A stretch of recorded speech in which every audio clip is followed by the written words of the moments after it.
Really? That's an algae that's growing on top of the snow. So what happens is, as this melts away later in the summer, it goes in, lays on the ground and becomes a spore. Then it waits under the snow until next spring. And then when it comes out of that spore, it has a little flagella on it, and then it moves its way all the way to the top of the snow. And that can be 6, 7, 8 meters. And think about an organism that is about a micrometer in diameter. That's a long ways to travel through the snow, right? Once they get up to the top of the snow, because they need to photosynthesize, right? And then they start multiplying, and you can see that they're growing there.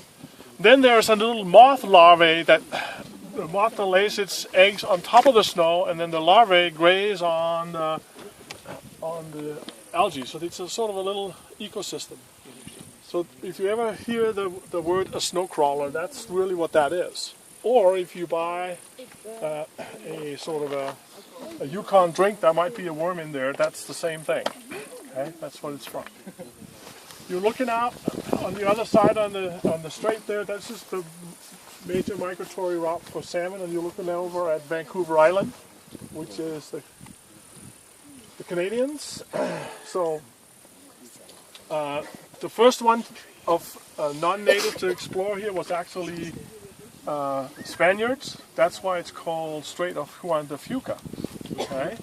But it was really the Captain Vancouver on the Beagle that came in, and they came in probably on a day like today because they saw a lot of fog and they thought, oh, there's nothing south of here, so they sailed north and did not really discover the Puget Sound because they missed it because of the fog.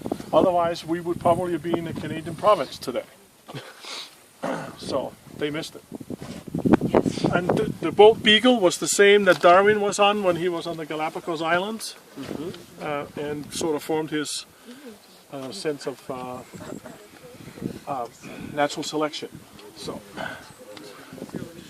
we should take a quick look at some of those young trees there and see if we can see how old they are.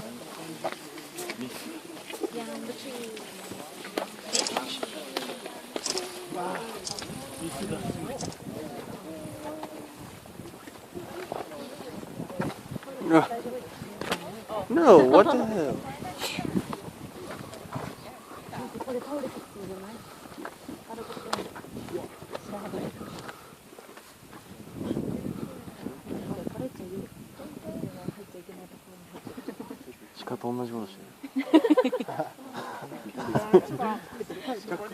He was going to pull it up. He once again he destroyed the nature. Expanding out. What we're also looking at here is what's called a cirque. It's a French term for a circular. So there used to be a glacier here. You built with a glacier, and they make these sort of half circles of mountain chains. And as the glacier sits here, it constantly erodes stuff off the side walls, and that's how you get these cirques. This is not a very precise cirque. I'll show you some from Greenland that is absolutely spectacular. So, and then the peaks that comes out of that are called arêtes.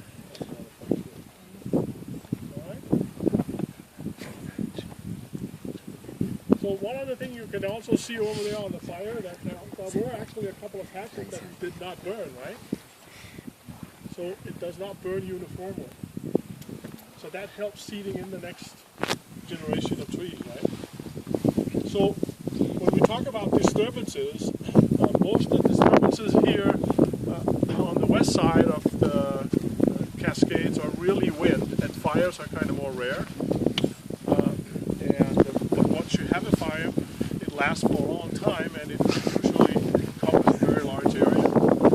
The more common disturbance regime is wind, where just a patch of trees is blown over, and then you get new trees coming up.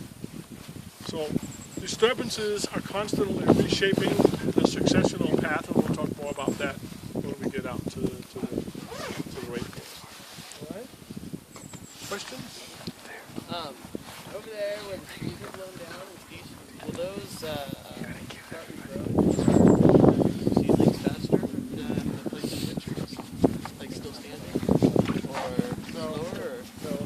There is research though has shown that salvage harvest slows down the regrowth. And that was actually suppressed by that study was suppressed by the second So after a fire, taking all the wood out from there makes it. it actually reduces the Is there a large incidence of hillside failure after fires like that? yeah, it increases because you don't have all the roots are dying, right? So that means that as they start to rot, then there's less cohesion and it's more likely, particularly on here where we get so much rain, right? We're out here on the coast where we are going to end up tonight. They get about 5,000 millimeters of rain. That's a lot of rain. Right? That's 5 meters of rain. So don't get killed. It looks bad on my resume.